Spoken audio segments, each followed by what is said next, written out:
Welcome to Samba Samba. Enjoy the video. You start by preparing devices and a single account that will act as the family locator hub.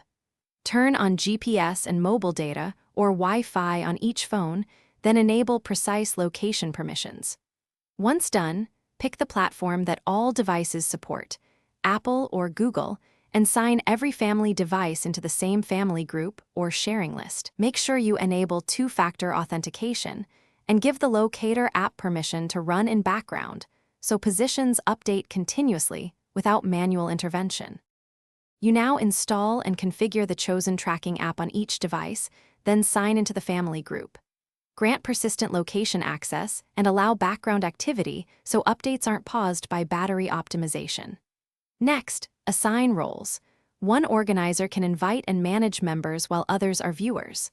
Once configured, enable real-time sharing and add geofence zones for home, school, or work. This ensures you receive instant location updates and entry/exit notifications without needing the other person to open. You finish by verifying the system works under real conditions. Walk a device away from home and watch the map update within about 30 to 60 seconds. If a device's position is stale, make sure battery saver and background restrictions are off, confirm location permission is set to always, and check cellular or Wi-Fi connectivity. If problems persist, sign out and back in or reinstall the app.